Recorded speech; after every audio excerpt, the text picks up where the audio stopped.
Welcome to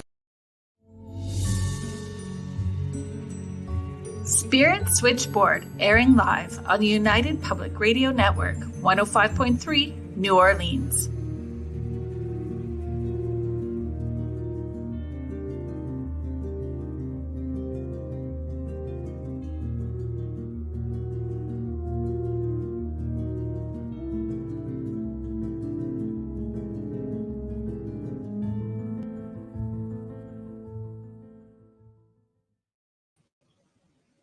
Hello and welcome everybody to Spirit Switchboard. I am your host, Carrie Lynn Shellhorn, and you are listening to us on 105.3 and 107.7 United Public Radio Network and the UFO Paranormal Radio Network, New Orleans. Today on the show, we're welcoming researcher, podcaster, and author, Jeff Belanger. Belanger, Canadian, French. So close. Yeah, you split the difference. Yeah, and I think that works, right? It's finding the middle ground. That's what right. we're going to be talking about today, right? Absolutely. Finding that middle ground. Thanks for joining us. I was so excited when you responded to my email so quickly.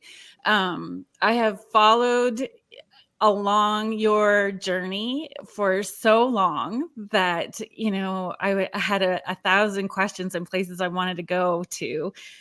Before we even get to the Krampus and, Christmas ghosties and ghoulies. Sure. Okay. Well, thanks for following. I don't know where I'm going, but oh my gosh. Come along. Well, I need to give props to you too for inspiring something that I did. One of the things that I saw you do when you were engaging with people are the Valentine's Day cards that you send out to people. Right. Yeah. Right. So 3 years ago, we're all sitting at home. We're all kind of sitting at home.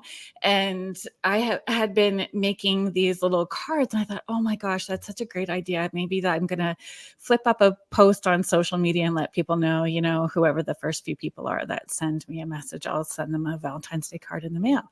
So I sent, I said I was only going to send 50 and I sent way more than 50 because I felt bad because so many people responded. Yep. But the response back was literally made me teary because people who had lost their partner had died. They're having their first celebration, their first Valentine's Day without their partner. They had some stories were very tragic where they had a child die and there was this connection. It just brought so many people together. We forget sometimes how, lonely certain holidays can be. And Sure. right. So, thank you to you. Well, sure. Yeah. I started that when my daughter was in kindergarten. She was making homemade Valentines for everybody in class. Yeah. This was literally like a decade ago. And she was having so much fun making a Valentine for every single kid in the class. And I said, I miss that. I miss just giving out Valentines. So, I posted, said, hey, if you need a Valentine, just send me your mailing address. I've got 25. And then I think that first year I did 50. And now I actually get postcards printed because it's hundreds. Yeah. And I've had people come up to me and say, that's the first Valentine I've received in like 25 years. And I just right. Oh. So, but yeah, no, it's a little thing. And you're right. The holidays have inherent power to them. They do. Right. And only because we've collectively decided to circle them on a calendar, to set aside specific days for specific things. And then, of course, Hallmark and everybody else takes over and tells us how we're supposed to be and feel and do and all these things on these various holidays. Right. And if we feel we're falling short of that, we get down on ourselves, which is a shame because I think any holiday can have its own traditions. I mean, it's all just sort of packaged tradition anyway. Right. And you're allowed to define yours every day. This year, your Valentine's Day can be different than last year's or next year's. It doesn't matter. They can be let go of and they can evolve. Right. Giving ourselves permission to do either. That's right. And not staying stuck to it, That's the thing about a tradition, right? What is a tradition except a habit from the past? Right. And if it works for you, great. Keep it up. If it doesn't work for you, though, then you need to have the conscious foresight to say, well, let's let this thing go. You know what I mean? I know a family that would make like their grandmother's nut roll every year for Christmas, and nobody liked eating it. But they made it because it's like, oh, grandma used to make this, and we're like, you didn't like it then either. Why don't you Right. just make something else? You can honor her another way. Why don't you put her picture up and just say, oh, we miss you, and we don't miss your nut roll. Right. Well, so that's one of the things that I do is I set an extra table setting out somewhere, and it's just for that person. But it's not just that Christmas holiday. It's at any get together, just Right. a conscious effort to try to include past family members and ancestors and everybody else who's part of our story and our journey. So it's we create it like but okay, so that was the first thing. I want your name, Valentine's Day. I want to get all these things because I will be a squirrel on Red Bull and go sideways. So it happens very easy for me. And I was thinking, what I was thinking about for you too was how blessed, hopefully you feel, but how blessed I would see you. Like not everybody gets to have their passion, their profession. Yeah, that. It's funny what it looks like from the outside because don't get me wrong, I love what I do most days. Yeah. But some days, I mean, this is how I pay my bills. Right. And when you do something to pay your bills, it is your job, and you have to do it even if you're not feeling it. And the thing about this job is it can be late at night, on weekends, holidays, like everything else. I do know. Yeah, right. So I sometimes get envious of people that have 9 to 5 jobs that at 5 o'clock they can just shut it off and then go do something they're passionate about, whether it's music or ghost hunting or whatever it is that really gets them going. Yeah. And I, on the other hand, find my inspiration almost every single day when I go to my mailbox and I see these bills, and I just go, "Oh, I got to pay these." So I'm inspired to keep moving. But yeah, no, I am totally blessed, and I really, really do love most of it. And I'm grateful that I get to do this. And what's nice too is I've been doing it so long that the work is actually easier. And the reason it's easier is because I get emails and social media messages all the time that are like, "Hey, have you heard about this crazy story here?" And I locally, right? Even though you, right. Yeah, and I say, "Well, no, I don't know anything about that, but I'm going to look into it. That's great, thank you." I mean, so it's like crowdsourced, which is great. It's nice to have feel like part of a team. And it's different because I get that. I work as a full-time medium. It's like from the time I was little kid, I had this ability, and then I used to do hair for a living. And sometimes I wish that I went back and did hair, because there's just that public demand and the going places and events. But then once you're in the middle and you're engaging with people at these live events, and you see how they're engaging with you and they're invested in what you have to offer, there is that, that energy that you're drawing from, like you get why musicians love being in front of crowds, right? That's still my favorite thing, is to do in front of live audiences, to share my work and stories. That's the most exhilarating for me, because I don't get to sit in your living room when you watch the TV shows I work on, and I don't get to sit in your lap when you read my books, or ride in your car with you when you listen to my podcast or whatever. So being in front of a live audience, you can feel when something is connecting, and that is an amazing feeling. It's my favorite thing to do. I probably do, between like 80 and 90 live events per year now. And and it's a lot. It is a lot, but it's almost like one every third day, but I still think I could do more. And of course you want bigger audiences and bigger venues, and so we'll get there. I don't know. Sometimes the bigger venues lose a little bit of intimacy attached to it as well too. I guess, but there's also there's this thing that happens. Now I'm not doing readings for the audience, right? I'm just surfing a wave of energy of a crowd, right? And true. So it's a little bit different, and so when you're speaking in front of, I'd say anything over than like 50 people, like an audience of 50, you can actually make eye contact with all 50 people in the room. You totally can. Once it gets to be 100 or so, like whether there's 100 or 10,000, I don't think there's really a difference anymore, because you're not going to make eye contact with 150 people. But the energy in the room shifts. Well, it is different for sure. And so if you can get a lot of energy going in a big room, it's easy. You just ride the wave all the way into shore, and off you go. Yeah. And if it's Yeah. not there, you got to make the waves, and that's fun too. It's a fun challenge. But I think Yeah. I lean on the stories that I share, the history, the folklore, the legends, and the true life encounters, because they work, and they work because they resonate with people. Like we all hear Yeah. something, some inherent truth in it, whether we're talking about afterlife stuff, or spirit communication, or even if we get into the realm of like aliens and cryptids and other monsters. Yeah.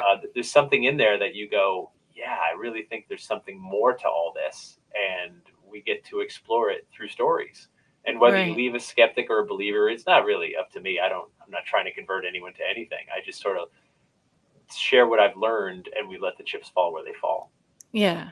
Yeah. You mentioned, or you mentioned and brought up a little bit about shows that you've worked. I mean, hundreds. You've been on hundreds of different shows and podcasts and talk shows, but the one, there's two that I wanted to bring up. So the New England Legends, so the show and your podcast, if you talk a little bit about that, and a little one that people may recognize you from that's has a very long running, actually, which is quite surprising, is Ghost Adventures. So could Yeah. you share a little bit about both of those? Where would you like to start? Oh my gosh. Just has it surprised you how long Ghost Adventures, like you write and research for them, correct? Yeah, every episode since episode one, Crazy. all of them for That 15 is a years. long journey. It really is. And for any television show to make it 15 years, there's not many that do. There's a couple, there's a few that have done it, Yeah. but not many, and in any genre or realm or otherwise. So when Ghost Adventures first started, I had never worked in television. It was 2008. I'd written books. Really? Yeah, well, I mean, I'd been interviewed and stuff, but like I'd written books. I've written for newspapers and magazines, websites, done radio interviews and stuff like that. Yeah. I'd never worked in the medium of television. So they wanted someone that knew the haunts and knew the history, and it was supposed to just be 8 episodes. And I said, yeah, cool. That's something different. It's just a different medium, but it's the same subject, so I can do that. And we did it. And when you start a new show, one of the things people don't realize is it's really hard to come up with a formula for something. It has to sort of like, it has to have a formula. You have to Yeah. develop a show. And sure, I mean, it looks a little bit similar to things you've seen before, but it's still your own new take on it. And so all of us are working so hard. There wasn't that big of a crew, and it was just supposed to be 8 episodes. So it came out and it started airing, and I went, well, that was great. Now back to my life, back to writing books and other stuff. Right. And then the Travel Channel called us. It was first on Travel here in the U.S. And the Travel Channel called and said, hey, we have a hit. How fast can you get back to work? And we said, tomorrow, I guess, and that was Yeah. the last day off. It just kept going and going. Then it went to streaming. Now it's on Discovery. And so at this point, I'm just too close to it to have any sort of understanding whatsoever about how the audience perceives it. Right. And so when someone says like, oh, I just saw the new episodes this weekend, I go, where was that? Because we worked on it months ago. You know what I Yeah. mean? Yeah. And we're probably working on a different location today. And so my whole brain is taken up by whatever the next one is, because that's the most important. We got to get everything together we can for the next shoot, which could be this week, could be next week. And so that's always the top priority.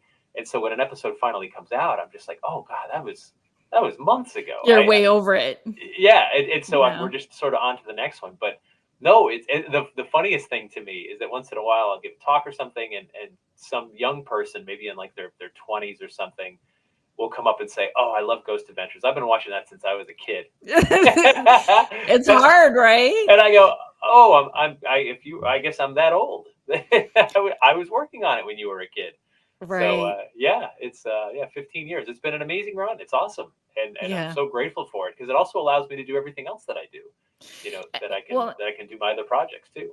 Right. And there's that balance in having different creative outlets, right? Well, sure. So Ghost Adventures, I mean, that's Zach's baby. I'm an employee.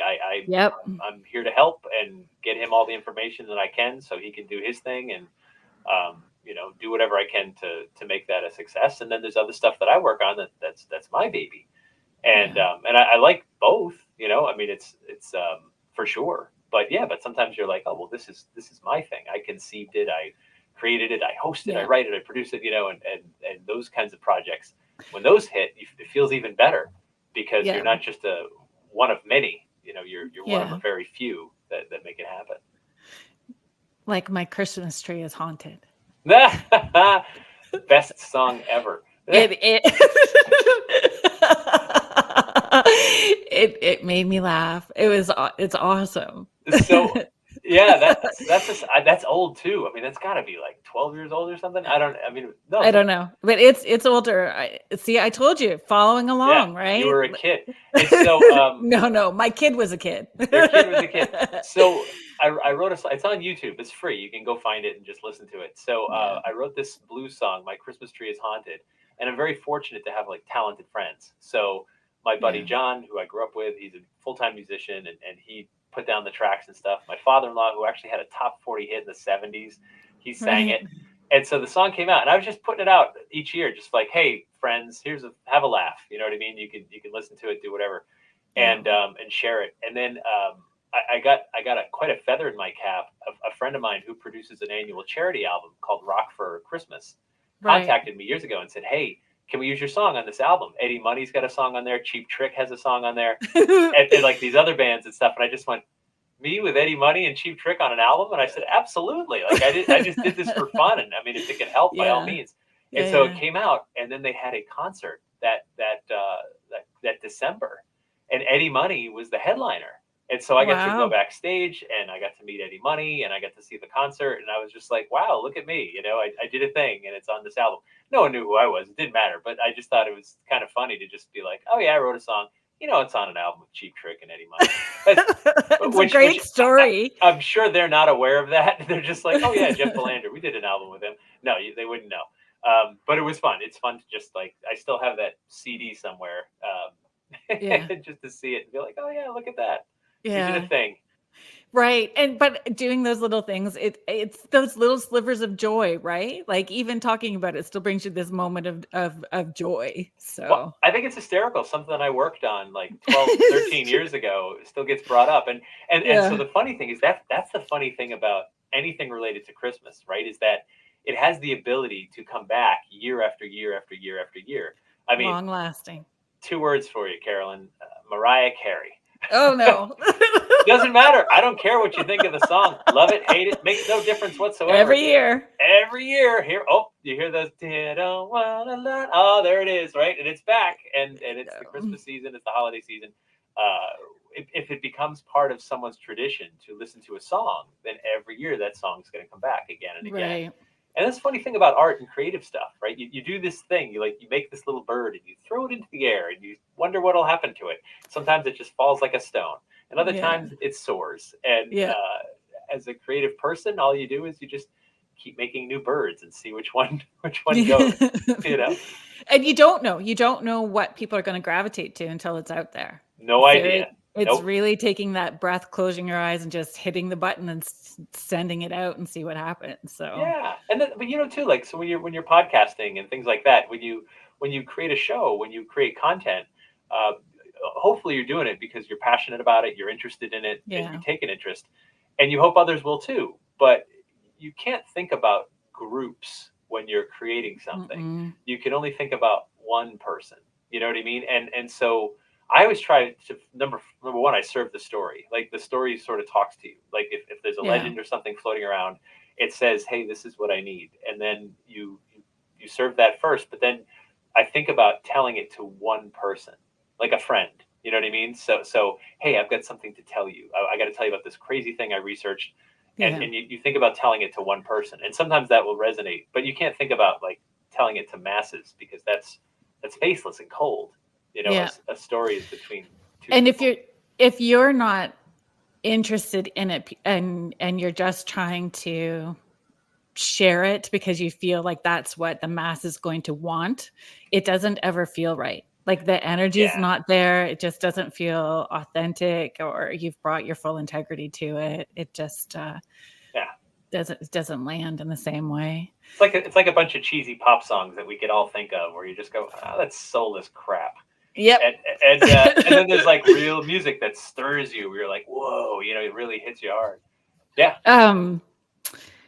Okay, so I wrote down. I mean, I have pages of notes. I purchased. Yeah, I truly do because I was reading. I got the book. I purchased the Fright Before Christmas, so the Thank you. hard copy. Yeah, the hardcover copy. It's stunning. Thank you. Thank you. It's absolutely a stunning book. The paper, the imagery, the all of the colors, and I'm all about a hardcover book with a ribbon marker. So it's a table, it's a coffee. Yeah, So look. here's what some people are missing. So it's supposed to be Krampus's tongue. Shush up. That was the idea. Was it was forked like Krampus's tongue? Doesn't matter. I'm glad you like it, but there was actually Yeah. some thought behind it that was a little bit deeper that nobody's got. Doesn't matter. They're like, oh, how cool! Like it's got the ribbon bookmark. But I'm like, yes, it's Yeah. red and it's My mind is forked. blown. Yeah, I know, right? Well, now you just found a little Easter egg. There you go. I did. Well, you gave it to me. Thank Yeah, you. sure. I Yeah. appreciate it.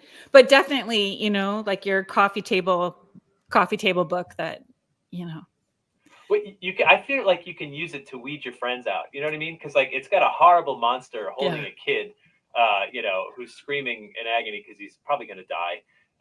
And it's called the Fright Before Christmas: Surviving Krampus and Other Yuletide Monsters. And I feel like if you leave that out on your coffee table, when friends come over, if someone's like, "Oh, what is that? That's terrible," and Yeah. they leave, you probably didn't want to be friends with them anyway. And No. and if they're if Well, and if they're like, those "Ooh," those are your people, right?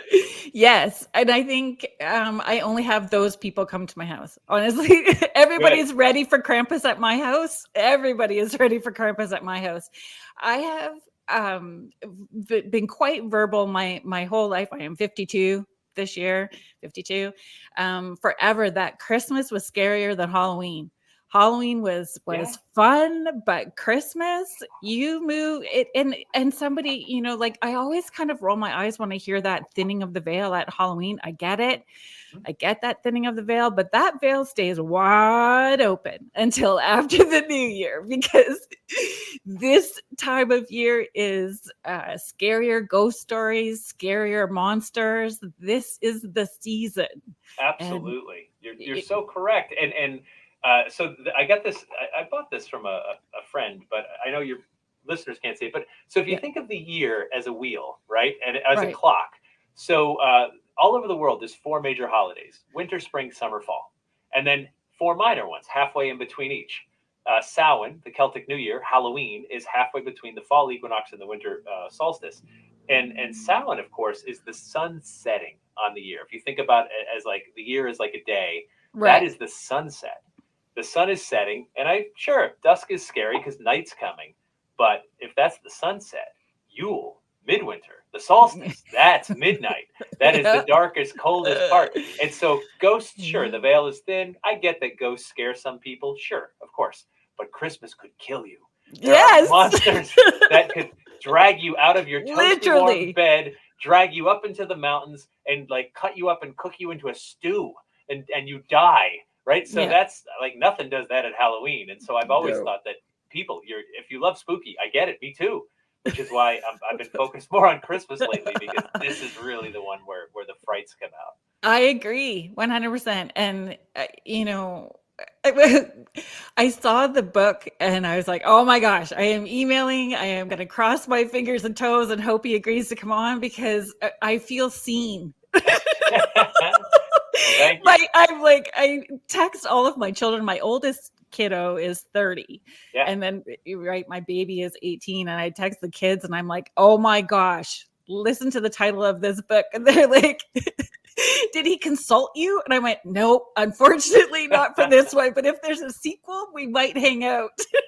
Yeah, no, thanks. It's amazing. This book was born like 10 years ago. I literally was hanging a plastic fake wreath on my front door and it broke and Right. my fingers were cold because I live in New England and it's cold in December. Yeah. And then not long after that, a local history museum said, "Hey, I know you do a lot of Halloween talks about haunted places and things like that. Would you consider doing a talk about Krampus?" And I went, well, that could be fun. I've been meaning to sort of look into the old guy anyway. And so that's how it began. And then I started doing these talks, and afterwards people are like, hey, have you ever heard about this monster from this country or this monster? And I'm just writing it all down, and going back, and every year this stage show sort of evolved, and then finally my publisher contacted me and said, this should be a book. And I said, yeah, I've thought that for a long time, and I'm ready. Let's do it. And then when they said they want it to be hardcover, full color, I said, I want all this great art. There's so much great historic art. A lot of it's public domain, like the old Krampus postcards and things like that. I'm like, I want to show that because this is so visual. And they said, nope, we're totally on board. And so that's how it sort of came together. And I spent, 10 years in the making, but the better part of a year writing it. And then I'm just, it's pretty neat to see it finally come out. And I'm so grateful that you like it, because I love it. Like I said, these little birds we throw in the air, like we don't know how they're going to land. And so thank you. I mean, I have a huge collection of Krampus things. People just know that's more my jive than Halloween, and I'm the talk to dead people chick for a living. It's like, bring on Christmas, because this is the season.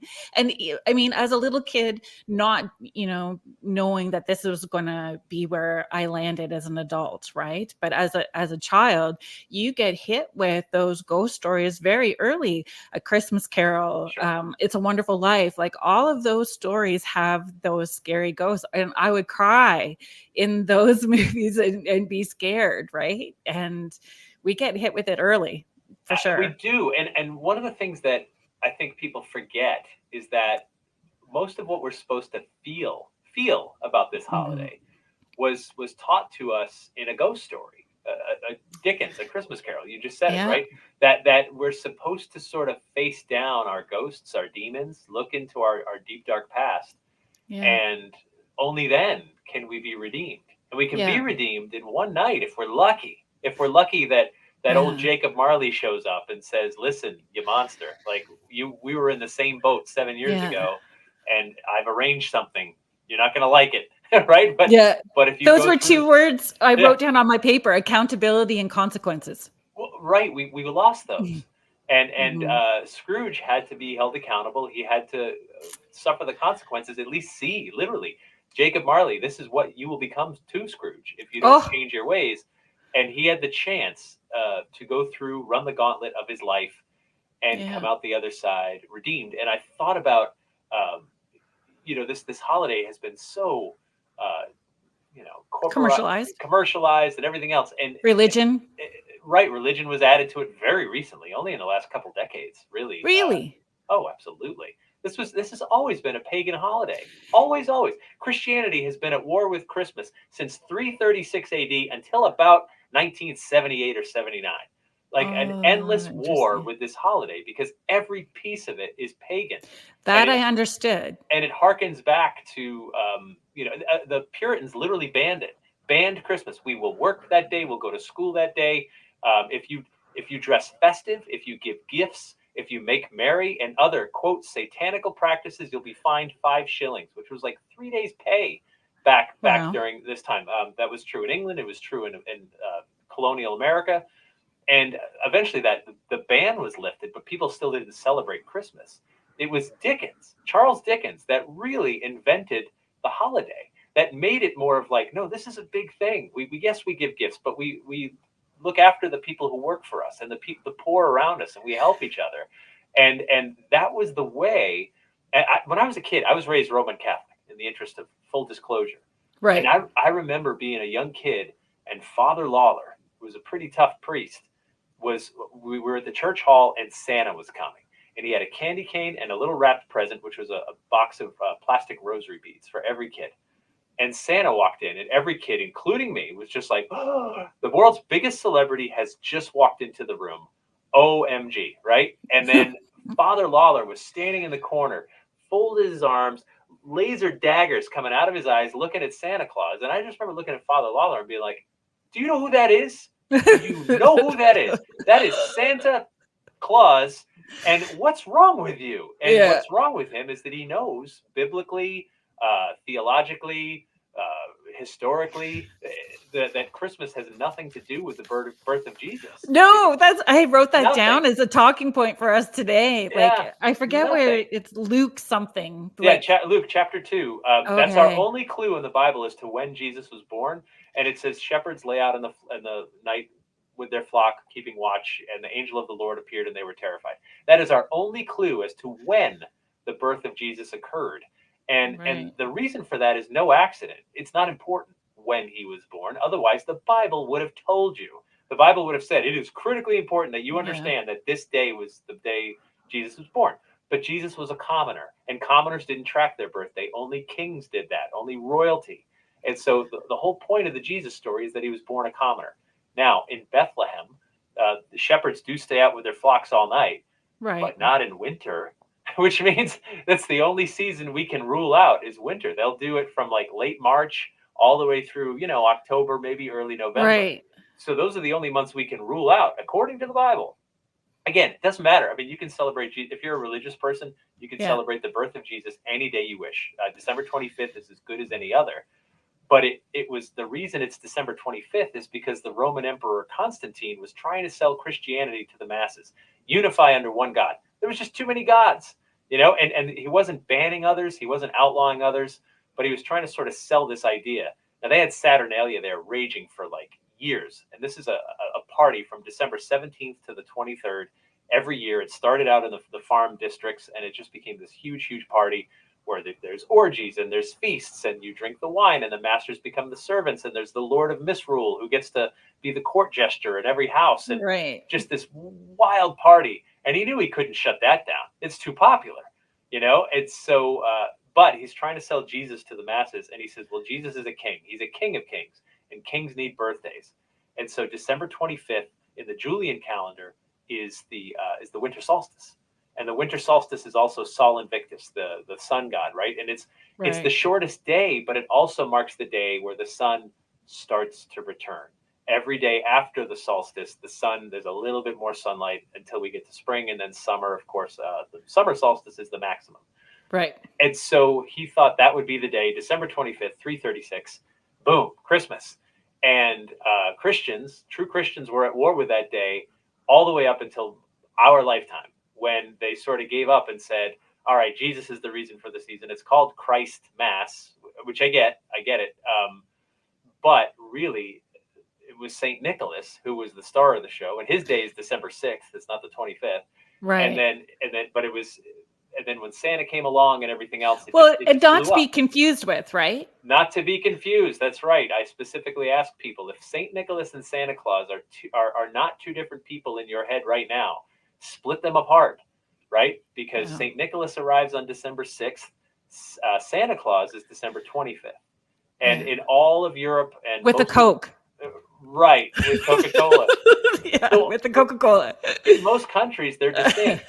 But in America, we and Canada too, right? We've blended them. We've really blended the two. And not to say that there's not a lot of influence, no question. But they are distinct in other parts of the world. And so really blended just so that we can make our own, like we just, we needed to make our own, or just not honoring the traditions, not understanding where it was coming from. Why do you think it got blended? So the early Puritans were all, they were very anti-Roman Catholic. And so St. Nicholas Day, December 6th, would rather not celebrate the saints too much. In fact, some Protestants wanted to do away with the saints. So I think that was sort of a problem. But also the idea of Santa Claus. Santa Claus was used to promote the Union during the Civil War in the 1860s. Santa Claus was on our side. Yeah, giving Union soldiers presents and stuff and gifts and treats. And then he got bigger and bigger, and then became associated with December 25th is the day that, and again, Charles Dickens. You can't say it enough times, right? This was the guy that really fueled the notion. Christmas got bigger after that story came out in the 1840s in England. He brought it to America in the 1870s, post-Civil War, right? I mean, he wouldn't come here while slavery was legal in America. Post-Civil War, Dickens brought his story to Boston first, and then it spread and spread. It became a federal holiday. Eventually, people got the day off. Right. And then it just sort of grew from there. And religious people, especially Christians, really struggled. Christianity is not defined by the Christmas holiday whatsoever. Christianity is defined by Easter. Easter's your big one. Right. The resurrection. Everybody's born. Literally, everybody is born, but how many die and come back? And that's what defines a Christian, is the Easter holiday, not the Christmas one. And most people understood that. It's just somewhere along the way they wanted to put a religion on it. I remember being a kid and being like, man, I have Jewish friends. Santa Claus doesn't visit them? That's awful. Like, he's the greatest guy. Why would he not go to my Jewish friend's house? Now, truth be told, Santa can go to your Jewish friend's house. They can go to your atheist friend's house, your Buddhist friend. It doesn't matter. Santa can belong to everyone if we allow him to, right? If you open the chimney and let him in, it doesn't have to change your belief system one bit. It's okay for the big man to bring anyone gifts. So I grew up in Northern Ontario. Yeah. Middle of farming community. Like, literally the gym that we used was a one-room schoolhouse that my grandparents went to. Like, it was really the middle of nowhere. So we didn't necessarily have organized religion when I was growing up. We had like this community hall that was used. Like, we had these nice ladies from the community would tell us, Bible stories, and we'd sing songs, and that was really about it as far as religion was given to us. But leading up to Christmas was, and again, in a farming community, you're getting ready for winter. Yes. We all are. That's what we've been doing for thousands of years. Getting ready for winter. And in a farming community, what happens around the fall? Inclusivity. So everybody's helping each other with their harvest, and canning, getting meats, curing, all of that kind of stuff. It was getting ready for winter so that we'd all survive. And you get together, you exchange gifts, you try to put your bygones aside, because if your roof collapses, right? Yeah, the neighbor would come over because, my grandparents had that big, long driveway that would blow over our driveway. So, the neighbor had the better tractor and the blower and would take care of our driveways for us. Sure. There was a bigger sense of community and supporting each other. And it didn't matter what religion anybody was at that point either. So nobody asked. Like, hey, nobody asked. Before I bring you some homemade breads that I made and clear your driveway, who do you pray to? Yeah, it's so funny that you just said that. My mom was, okay, she's going to get upset with me. She was 72, 73. She just had her birthday. And she was taking a quilt that she has put together to sew with somebody else. And she made bread and she made pies, and she was bringing it to this person as her thank you for, supporting her. So that's what we do, and that's what the holiday was always about. And I the Vikings knew it with Yule. Saturnalia knew it. Saturnalia became a steam valve for the whole year, right? So the idea is that you work hard all year. The wine is made, the ale is made. You slaughter animals because the meat will keep in the colder weather. And so you can have this feast that you really can't have any other time of year, and you're going to have time on your hands. If you're a farmer, there's not a lot to do in the winter, right? You're not taking care of the fields. You're hibernating. You're hunkering down. And so we know it's dangerous. If you get caught outside, you could die. If your roof collapses, you could die. Not joking. We had days where we were snowed in for 3 days at a time. Right. My grandpa would come on his skidoo that smelled like that gas oil mix and drag us up one by one to his place so that we could, because it was warmer. They had a different stove that was right in their kitchen, like a wood stove right in their kitchen. So it really, there's lots of reasons. And growing up with, German, Irish, Scottish grandparents and, those traditions as well too. And what they brought to the table, that idea of community and supporting one another was really driven home to us. It's so important. And this season, as I was saying, Saturnalia becomes like a steam valve, but it's also a time to commune, because we're going to need each other to get through this long, difficult season. We've gotten softer, of course. Now we have snow plows and better electrical grids and DoorDash.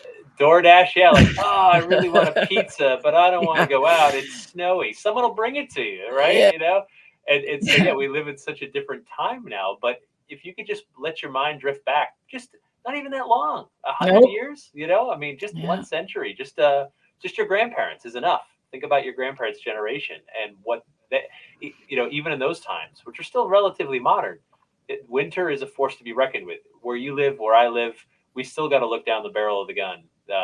We got to deal with seasonal affective disorder, not a lot of daylight, some really cold spells where you can't get out, you can't socialize. Those are all things we have to deal with, and we got to get each other through that. And that's a big part of what this was always supposed to be about. Right. And it was so funny. I just jotted all these words down, like duality, light and dark, hope and faith, like all of this stuff is really that sort of main theme to each of these. It's like taking the Grimm's fairy tales and what we were supposed to learn as kids and what we needed to be scared of. These stories bring that same truth to us, whether we want to see it or not. It's right there. I've been saying, like, the only way to see the light is to get into a dark place. Yeah. I mean, when you're at the beach in July sipping a cocktail and the waves are tickling your toes, you can't see the light. The light's everywhere, right? You got it easy. You got it cushy. When it's dark and cold and when you're scared, that's when we got to find the light. And if it ain't out there, we better find it within. And I think these monsters are here to serve us, to frighten us, to get us on the right path, and help us find that light. And defining monsters. Yes. Yes, monsters. Things that come along that aren't human that will kill you. But not for no reason. I mean, they seek out to punish the. So it is a monster who seeks out naughty and bad people a monster. Exactly. Right? I mean, is that evil? Is it evil to punish the bad? I don't know. Or is that righteous? I know. I know the packaging doesn't look too good with the horns and the fur and the long forked tongue. Yeah, and the hooves for feet. I get it. That's pretty frightening looking. Yeah. But he's not here for the good ones. He's here just for the bad ones. If you're in a good place, don't worry about it. Krampus will walk right by. And when you research imagery, so a few years ago, I made Krampus luminaries for people. I made Christmas. I made everybody these luminaries for Christmas. Yeah. And when you do that research for images of a lot of these different monsters that you talk about in the book, you see black and white photos of little children with these, people dressed up representing these monsters. And, Santa, you could have Santa and Krampus, or Santa and Black Peter, and little children equally in awe of those monsters as they are of St. Nicholas. There's a picture. I didn't use it in the book, but I've shown it when I do my live show.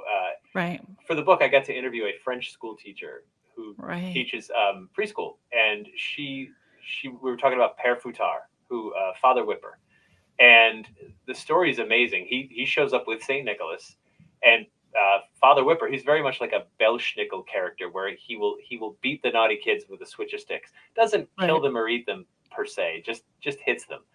And she said when she was in school, St. Nicholas and Father Whipper, Père Fouettard, would show up together, and Père Fouettard is covered in like dark skins and fur, and he carries a stick and you can't really see his face. He's absolutely frightening looking. And then St. Nicholas, of course, looks like a bishop, and he looks very friendly with the white beard and everything else. And I said, oh, well, do they still do that? And she said, oh, absolutely, we still do it. She said, in fact, they come to my classroom even with the preschoolers. I said, you're kidding me. She said, oh, I'll show you a picture. And she sent me a picture, and it's amazing. Like, you see these little kids, and there's these two figures sitting there, dark Père Fouettard and then light, St. Nicholas. And all I can imagine is like little 5-year-old, 6-year-old me looking at these two figures coming in and wondering which one is here for me. Right. Have I been good? Have I been good enough? Good enough. Yeah. The monster here for me. And that is really frightening. Makes you want to confess your sins.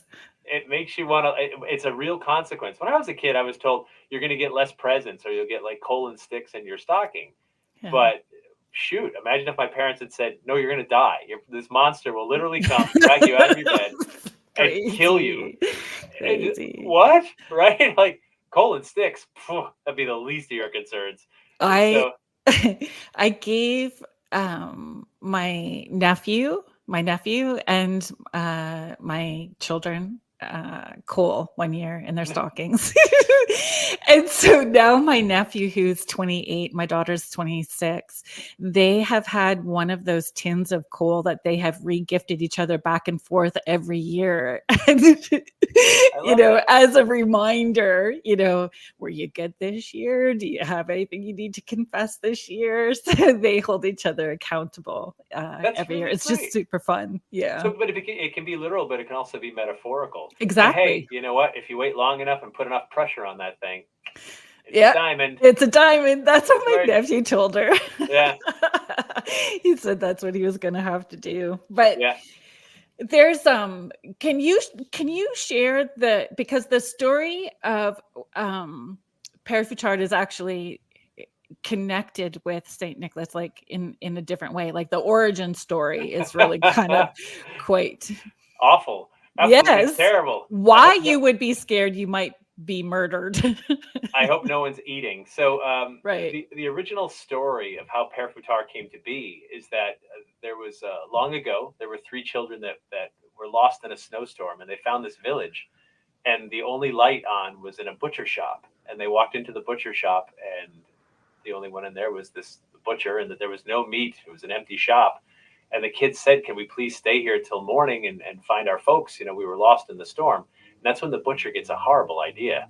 He says, oh, sure, I'll take care of you. And he brings them in the back, and he murders all 3 children. And he cuts them up into pieces, and he puts their meat out into salting tubs to sell it to his customers. And St. Nicholas happens to be walking by and gets a little St. Nicholas tingling sense and says, something's not right here. He goes into the butcher shop. He sees the meat and not only knows what that is, but knows who that is. And through the miracle of St. Nicholas, he's able to reconstitute the children back together again. They're going to be whole. They're going to be okay. And he sends them on their way. And then he looks at the butcher and he says, you Christmas cannibal, you horrible monster. This is not acceptable. From now on, you work for me. From now on, you are Père Fouettard, your father whipper. You will only beat the naughty children that I tell you to beat. Not the cannibal. Not the cannibal. No more cutting them up and eating them. Now you sort of beat them. And that's where Père Fouettard was born, of a St. Nicholas story. But there's the light and dark and the duality in it, because it's also St. Nicholas is one of his miracles. That's right, one of many. He's the redeemer. He's the one that helped. St. Nicholas is the patron saint for pawnbrokers, for sailors, for children. Like it's not just kids, but for lots of people. There's lots of stories associated with St. Nicholas. One of my favorite ones was that the day he became the Bishop of Myra, there was a woman who was washing her baby in a pot of water over the fire. And just as it got warm enough, she's washing the baby, who's loving the warm water. But then the church bell rings, and she says, "Oh goodness, I got to get to church to watch the ceremony where the priest becomes a bishop of Myra, Nicholas. This is a wonderful day." So she goes there, and she spends hours at church, of course, completely forgetting her child on the hot water over the fire. And she comes back, and there's smoke everywhere, and she says, "Oh my goodness, my kid's going to be cooked, overcooked." But through the miracle of St. Nicholas, the child was just fine. And this mother of the year was able to scoop her baby out of the water, who was just fine. And it was the miracle of St. Nicholas that preserved that child. And I'm thinking, okay, this time, but my goodness, if you're that dumb that you leave the house with your baby on the pot over the fire, maybe you're not fit. Just saying. Maybe you're not fit. Maybe. All of it, childhood trauma. There's a repeat to the stories, childhood trauma. Therapy. Childhood is so scary and frightening, and full of monsters and horrible, horrible things. And I understand we need the monsters, because there are monsters in the world. There's no question about that. And we need the good ones too. We need the heroes and the superheroes and the supernatural heroes, because we can't get through childhood alone either. We need help. And it really does take a village. And I think these monsters, St. Nicholas, Santa Claus, we're all part of that village. Right. If we're talking about needing a village, do we also talk about like the Yule lads? We can. The Yule lads are weird. Very weird. There's Yeah. 13, Yeah. Right. correct? Yeah, 13 Yule lads. S- Yeah, Yeah. please share. Yeah, so they hail from Iceland, and they come down from the mountains in December, and one visits you each day and stays for 2 weeks and then leaves. So like day one there'll be one, day two there'll be two, and it sort of builds up over the span until they're all there. Uh, they all have specific names and specific traits. So one of them will just like poke your sheep with a stick and annoy your sheep, and okay. Another one will lick your pots clean after dinner, stealing your food.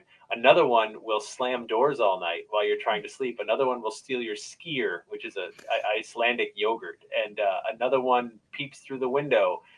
One steals candles, just on and on and on. But all watching you. All watching you, right? All like lurking through your home, Yeah. stealing your stuff, Which is the creepiest thought. poking you, hiding Yeah. under your bed, all kinds of terrible Yeah. things, because they've come down from the mountains to sort of like collect their annual rent. And now in Iceland they're on the news each night. They'll be like, oh, tonight the sheepcoat cloud comes, and tomorrow gullygawk, and so on. And so the kids start to look out for them. And now of course you leave out shoes, you might get a little treat, a little candy or something in it each night. And but it's still a part of Icelandic culture. And in Iceland too, I mean, there's monsters and trolls and all kinds of things.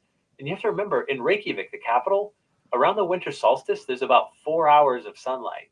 That's it, right? I mean, it's that far north. And if you go further north than that, it just gets less and less until, I mean, you're almost at the Arctic Circle at the very northern tip of Iceland. And so if you where there would be no light. No, the sun wouldn't rise. Yeah. It would be Arctic winter, Arctic Wow. night. And so if you're a parent and you're in a little village there where you only get a few hours of daylight, per day at this hard time of year, you tell your kids about these monsters, because if your child wanders off into the woods at night in the cold, and night could be like 4 p.m, right? If they're killed by the elements or killed by a monster, what's the difference? Yeah. They're still killed. So by all means, you do indeed have something to fear up there, especially during this dangerous, cold, dark time of year. I may be morbid, but I've always thought there had to have been one kid that did it, and then the story had to start. Like, so and so, the neighbor's kid, ruined it for everybody. So now we got to create this story because, like the story gets birthed from somewhere. Well, but the interesting thing about Iceland, which makes it unique compared to lots of other countries, is that when Europeans first landed in Iceland, there were no people there, right? Everywhere else they landed, they're like, we've discovered a country full of people, full of indigenous people, right? But no, in Iceland, there really were no people, because much before that, it was covered by ice. Like literally, like glaciers had to recede in order to expose Iceland. So they get there and there were no people. But there were trolls and there were monsters and imps and fairies and all kinds of fae folk and things like that. And the story goes that as towns and villages grew and then cities, all those magical creatures sort of got pushed up into the mountains where they had to sort of bide their time and hide out. But they're still very much part of the culture. Iceland has redirected highways because that's a troll rock. You can't just blast the rock and go through it. You have to go around it, because that could literally be a troll home. And that's it's simply part of the culture, and you can scoff at it or whatever you want, but it's believed enough that the Yule lads are there, the Gryla, the Yule cat. They have got some serious monsters. Yes, they do. With the winter holiday.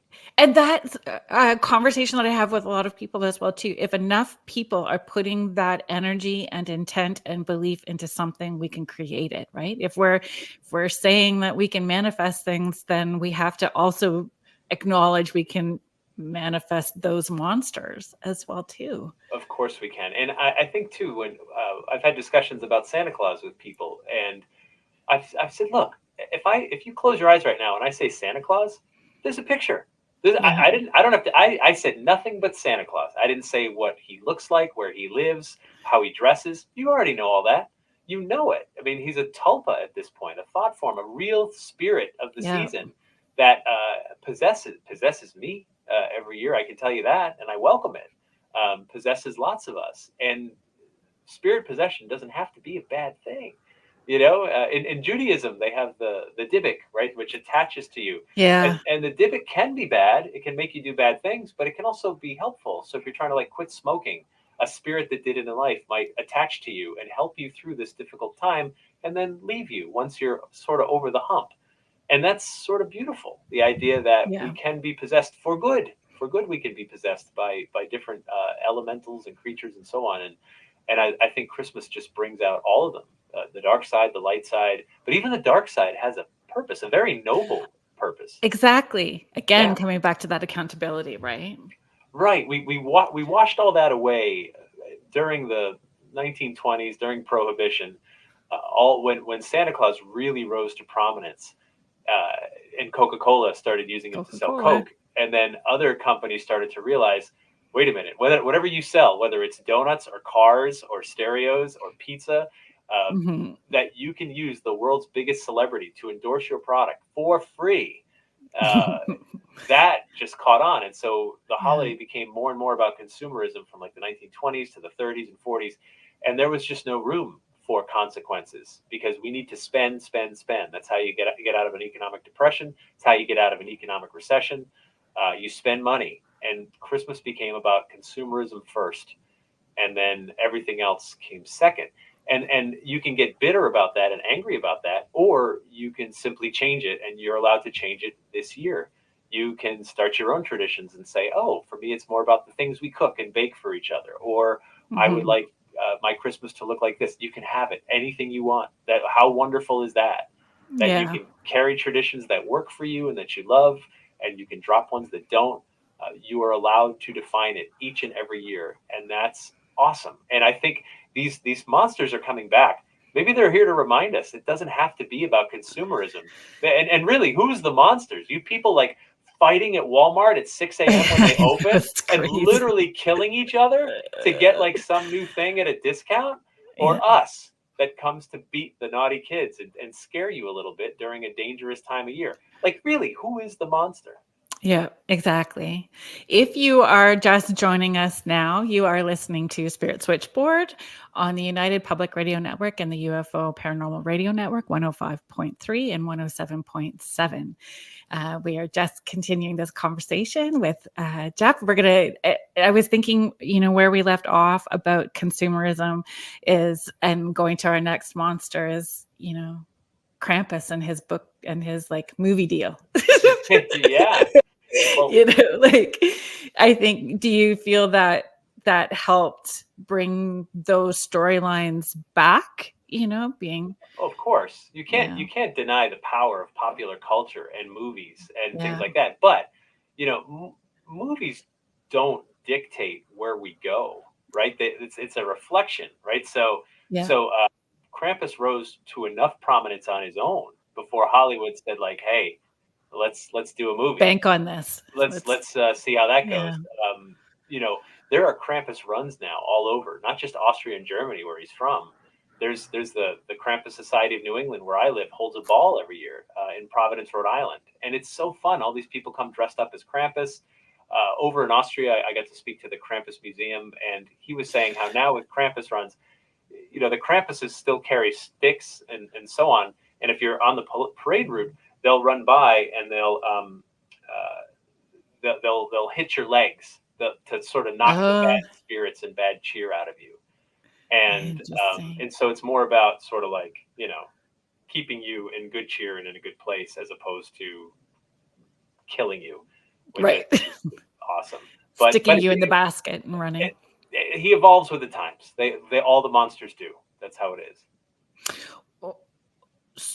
But do they all? Do all the monsters evolve over time? There's certainly They one evolve that or has, perish, right? yeah, I mean, if they don't work yeah, for the time, we don't. Then they're gone. yeah. I mean, I can't think of an exception. Unless we talk about Black Peter. Oh, now we're talking about one that's dying and going away, Yeah, right? yeah. So yeah, Needing to evolve. Like there right. are some traditions that need to evolve, So depending on which camp you sit in, right?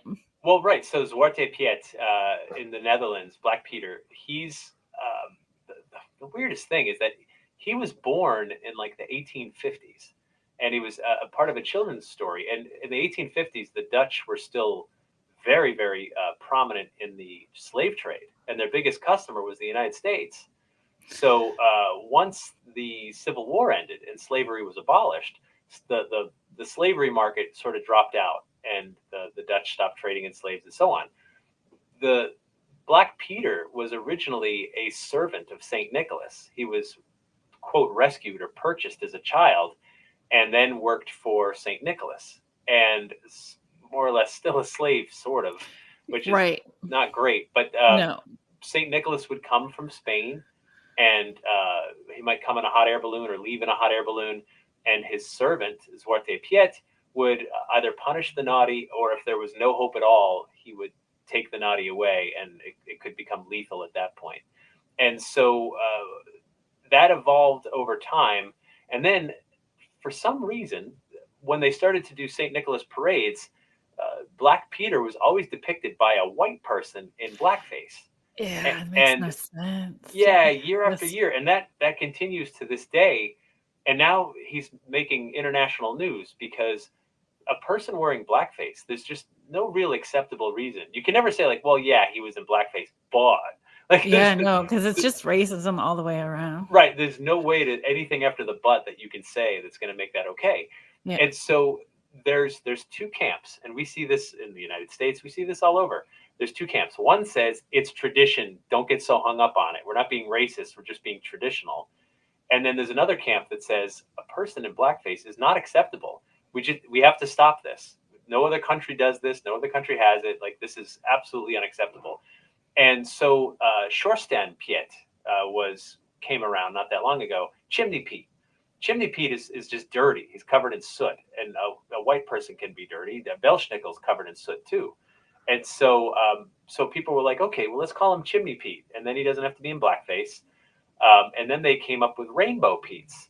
So you could have, a blue Pete, a yellow Pete, red Pete, orange Pete, and so on. And then sort of like to make them blend in. And the reality is that some communities are like, we're not having Black Pete in our parades anymore. And others, they're like, no, we're going to be traditional. It doesn't matter. It's part of our history. And then you've got like neo-Nazis on one side doing Nazi salutes to Black Peter. And then you've got protesters on the other side. And that was never what any of this was supposed to be about. It was supposed to be about St. Nicholas coming, bringing toys to the good girls and boys, and spreading some holiday cheer. And now it's just this big old war. And so you've got, factions in the Netherlands that are just like, it's about tradition, and others saying it's not okay. We have to evolve out of this. And really, I mean, in the United States, is it all that different than we should take down Civil War statues, or no, we shouldn't? It is a little different because the statues themselves aren't in blackface, right? It's about, so it's remembering history. Yeah. So on the one hand, you're remembering history, but on the other hand, you're celebrating, perpetuating a bad part of it. So I don't have the answers. If I did, I swear I'd tell you. No. But I mean, avoiding the conversation doesn't change anything either. Correct. Yeah, you can't hide from it, but you don't want to celebrate it, but you don't want to. But he was a work of fiction all the way from like the earliest days. He was literally a work of fiction, and I struggled with whether to include him in the book or not, because I mean, am I helping to keep him around, by giving him ink, or am I sort of addressing a much bigger discussion about, well, some traditions that work we keep, or they evolve, and some traditions that don't, maybe it's just time to drop it. And I hope that would be one of those examples. I hope so too. That's the energy that I'm going to put out too. The energy that I'll contribute to is like, drop it or evolve it. Again, let's say you're the mayor of some town in the Netherlands. You don't want neo-Nazis in your Christmas parade. Like, you just don't. You don't want people finding an icon. So is it community or community, or each community is making their own decision on how they're going to address it? Is that what? That was as of last year. There's no like federal, mandate or denial. You're not allowed to, or not allowed. It's really up to each community. Many of them are sort of doing away with it. Bring it in Chimney Pete. It's Chimney Pete instead, and everybody knows who you mean. And you do it long enough, it will become its own tradition too. It just becomes its own thing. It's just like, here comes Chimney Pete, and it's just you just got to hang in there and keep with it. But then the problem is, some people see Chimney Pete and get all cranky, like, that's not real. The real one is this, and you go, well, the real one doesn't work in our times anymore, so it's got to go.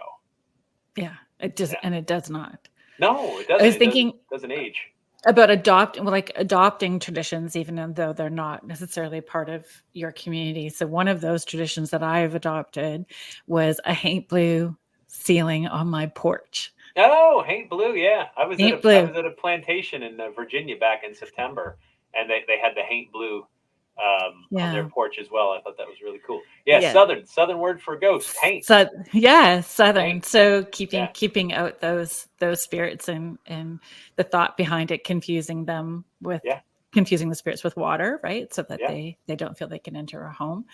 And it was purposeful. It was purposeful and mindful when I was painting the ceiling of the porch, and in what I was doing. So I was putting that intention.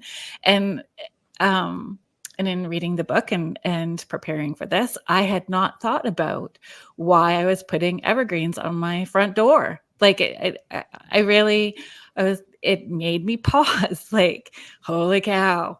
yeah. Like I had all these other things that I was mindfully doing, but I was not mindful about the purpose or the intention of what those evergreens were actually about. So maybe that's What's something we can talk about now.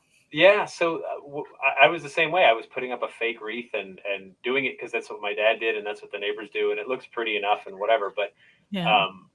when I understood that it really has significance, that when our Nordic ancestors looked out on the landscape and saw that winter kills everything, winter kills the flowers and the grass and the trees. The trees are naked and skeletal. It kills the ponds and lakes. It's frozen solid. It doesn't move. Right. But there was one tree that winter couldn't kill, and that tree is the evergreen. And so it obviously must be powerful, must be magical that it can stand up to winter's fury. And so you would take those branches and put them over your doors and windows. You'd fasten them into wreaths because you want those prickly needles to keep the bad spirits out and keep the good cheer inside. And you hear sounds, by the way, during this time of year that you don't hear the rest of the year. Yeah. And it might just be the wind whipping through those trees, but it shrieks. And it doesn't sound like that in the summer or in the fall or the spring. It No. sounds like that only in the winter. And so it's a reminder, like, no, we need to light up the night because it's long and dark. I need to be a beacon. We need to put these pine needles up. We'll take a tree indoors to remind us that we can be strong too, just like the evergreen, that we can get through this season. And when you understand there's meaning behind it, I do want the bad cheer and the bad spirits outside. I do want the good cheer inside. Yeah. And so now when I do something that has meaning, it's not just doing it out of because it's rote or whatever. It's doing it because I want it to mean something. Yeah. There's an intention, Mhm. like a purposeful intention behind it. And that's important. It should be in everything that we do, right? Everything that we do should have that purposeful intention behind it. Yeah. Just hung my wreath up yesterday, actually. Good for you. And was very mindful and when I was putting that up, for sure. Yeah. So Nordic, you use that term, Nordic traditions, as well too. So what would your home smell like if you were really doing a traditional Nordic? Yeah. It's not cinnamon and cloves. No, a little different. So in the wintertime, you're going to need to hunt in order to supplement your diet. And Yes, when they were lucky enough to it's find a true. deer or an elk or something like that, they would kill the animal, and as they're taking the meat out in the field, they would pull the entrails out, the intestines and the guts, and they would drape them around evergreens out there like garland as an offering to this powerful tree, which would also feed birds of prey and other animals that would come along and have something to eat and help them get through the winter. And so today we still put garlands on our Christmas tree. It could be popcorn and cranberries, it could be wood blocks or whatever. But if you want to have a traditional Christmas, I think you should just get some deer entrails, wrap them around the tree, and call it a day. The smell is going to be awful. I mean, absolutely putrid. But when people walk in, they'll say, like, pine needles and rotting animals. Like, that is really something. You could say that is the smell of an authentic traditional Christmas. We are going to celebrate an authentic. Right. And you know what? What's super awful, maybe not awful, I don't know, maybe therapy inducing for some, but when you grow up in northern communities and hunting and farming and all of that stuff, my grandpa had this small log cabin in behind the original farmhouse, and he called it his shanty.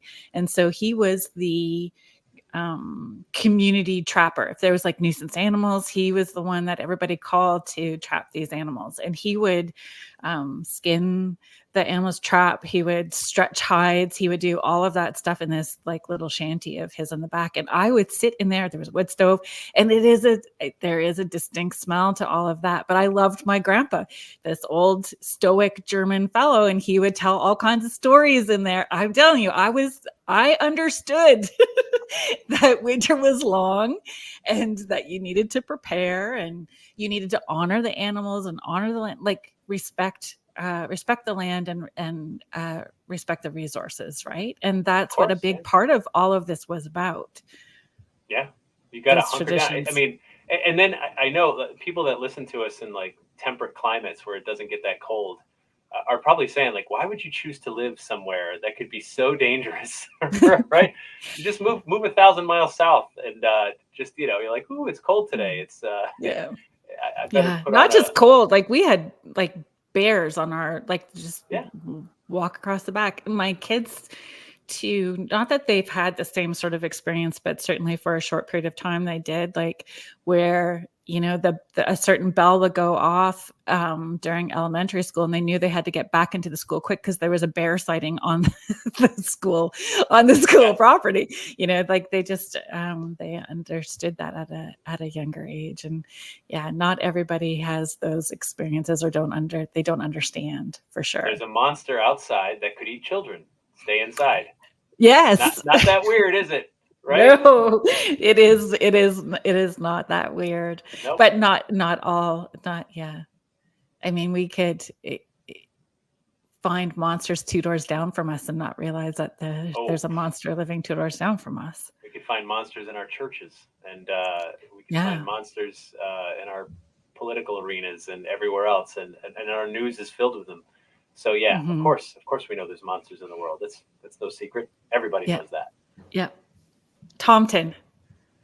Yeah, the Tomten is from Sweden, and the Tomten is a helper elf who is there to help you around the house, help you with chores. If you're sleeping in, getting a little lazy, maybe poke you, get you out of bed.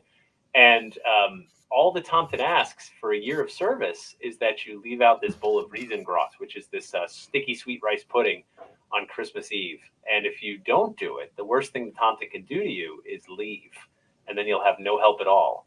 So he's kind of like this little elf creature, all beard and hat and short little squat body. You probably won't see him, but you leave that bowl out on Christmas Eve and he'll eat it and be so happy, and he'll serve you for another year. And I know for some people that seems rather pagan to leave a food offering out for, elves and gnomes on Christmas Eve. But then I just go, you know what? How long have you been leaving cookies and milk out? Exactly. Cookies and milk. For sure. And it's you actually give us the recipe. You do. I know, because I'm like, I never knew how to make it. So it's I haven't heard yet. Well, the book just came out, so we'll see if people in September. Was it in September? Yeah, it came out in September, but it's really starting to pick up steam now. It's more and more people are buying it. I'm getting more feedback now, and which makes sense. I mean, people aren't thinking about Christmas in September. I totally understand. But yeah, it just came out, and it's we'll see how many people make the recipe and see what they think of it. So I was actually going to ask my mom. I was going to share it with my mom because my mom is a big rice pudding. Like it was certainly something that we grew up with, but there was never the one almond in it. Right. So one almond. If you have a nut allergy, use something else. Use a prune or a raisin or something. So the almond, once you make the bowl of rice pudding, you put the almond, just stick it in there somewhere.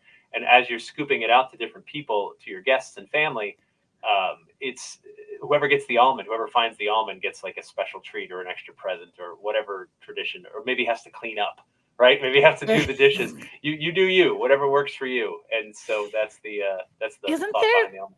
Isn't there like a Victorian tradition like that too? Like if you find that something in the cake or there's some kind of treat? I thought there was something Victorian attached to that as well too. I think you're thinking about breaking someone out of jail when you give them the cake and it's got the file in it. No.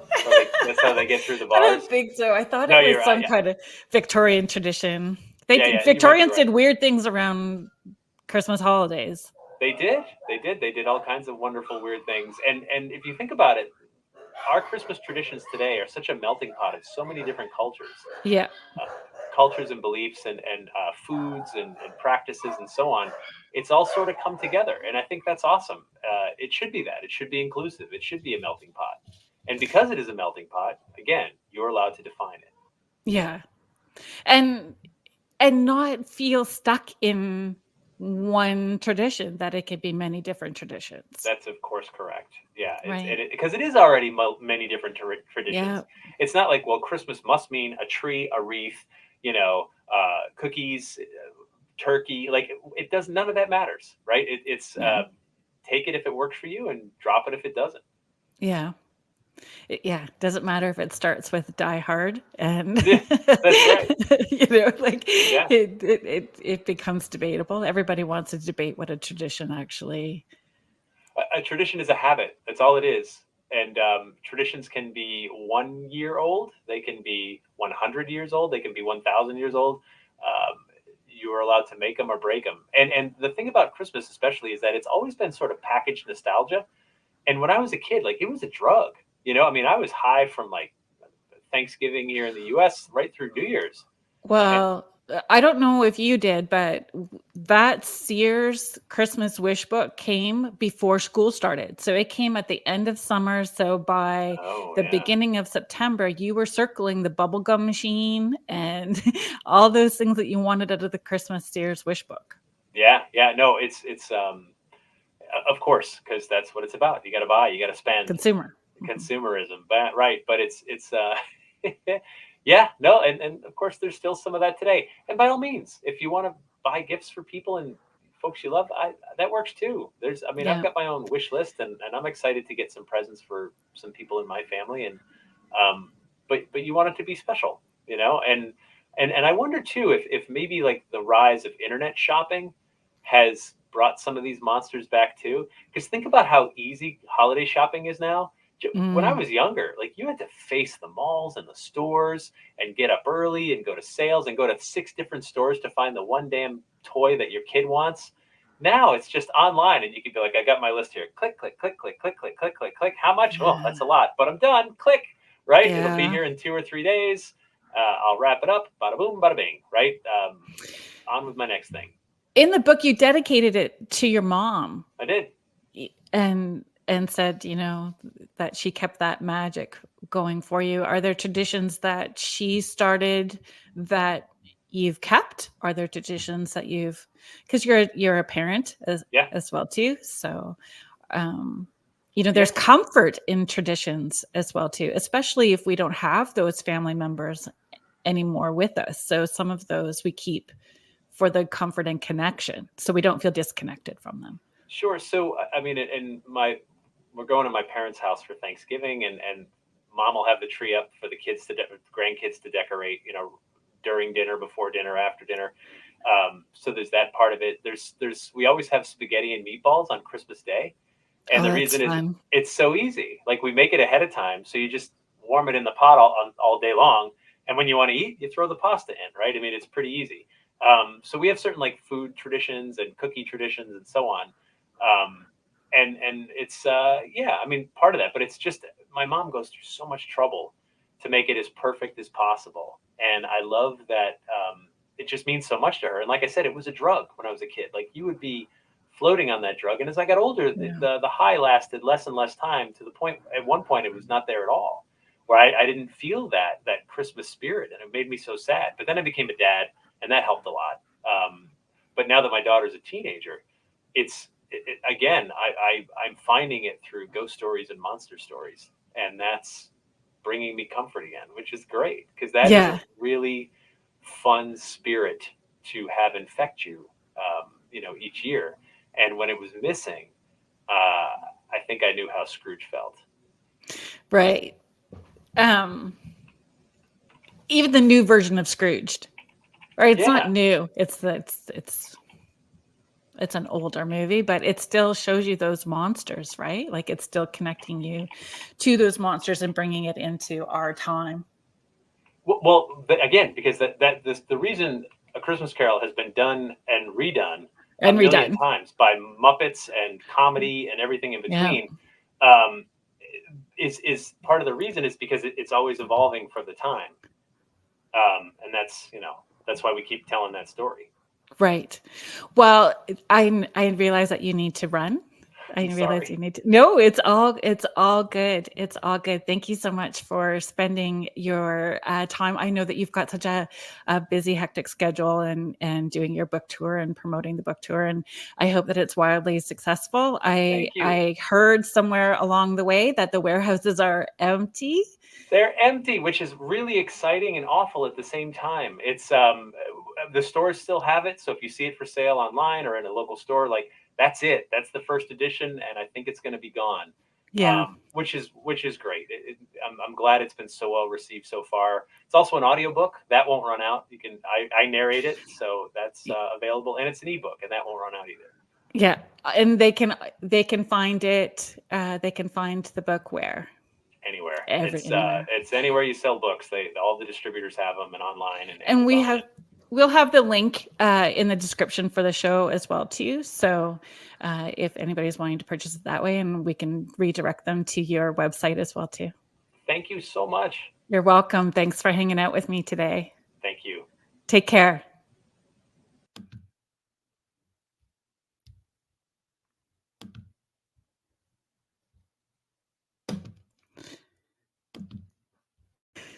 So I would love to know, what do you guys have traditions? Are there things that, that you do with your families year after year? Are there traditions that you want to or have grown out of that you would like to change? Some of the things that I've done with my kiddos are not necessarily things that I had when I was a kid, but knew that it was bringing me joy to start those traditions. So, definitely Krampus is something that we talk about in our family structure, and we talk about it a lot. The kids know how much that is a story that we continue. And now that I'm a grandma, that changes things too. Though I don't necessarily get called grandma, I get called Queenie, which is just as its own barrel of fun, right? And my granddaughter is 3, and she's seeing those images. Not that it scares her, but she likes being it's the story and the storytelling. And we do this thing called magic reindeer food. Anybody else do that? So we do this magic reindeer food, which is essentially just sugar and oatmeal and sprinkles, and we toss it outside so it sparkles in the snow. Because there's the odd year that we don't have snow here, but most of the time that we do, and it sparkles in the snow. And when maybe she'll be old enough this year, but I know when my oldest is 30. So when my kids were smaller and I did this, I would put the magic reindeer food out, and then I'd wait a half hour. Then I'd go outside with bells, and I would just ring these bells so that the kids would go to sleep rather quickly, because they knew that Santa couldn't come in unless they were sleeping. And so I would have my kids asleep like by 9:30, and then I would spend the rest of the night wrapping presents like on my own, or putting toys together and all that kind of fun stuff. But we want to make things magical for them, and it's magical for us, and it's fun to be able to continue that tradition with that next generation. And I think it's just it's like a warm blanket. I don't know, it feels like a good hug when you're getting that hug and there's comfort and stability and safety in that tradition. So it's definitely one of those ones that's a favorite for me, is making it as magical as possible. Though I don't think that tradition of like putting things together at the last minute or wrapping everything at the last minute is something that I want to do anymore. Like, I will pass that off to my son for him to do for her from now on. But I would love, to, chime in with your comments and the things that you do within your family structure. And maybe there's ones that you would like to start that you haven't tried, but knowing that traditions can evolve and change, and it is fabulous. We did a couple of years too. Food is a big thing, like food traditions. One year we'd had Chinese food for like not Thanksgiving, for Christmas, because we just wanted something different, and we needed to switch it up and change. So we had Chinese food. But anyway, so I'm so glad that everybody was here. This is like our kickoff for the Christmas season. For those of us, you know, that celebrate, because there are some that don't. But I would love to hear if you have that same connection to Krampus. The tree behind me, if you are watching, eventually is going to have all those Krampus ornaments on them. I was a little behind the times and didn't get it up fast enough for the interview today. Next week on the show, I have Melissa Soma. Melissa is a chakra specialist, a Reiki master. She is a psychic medium. She's a metaphysicist.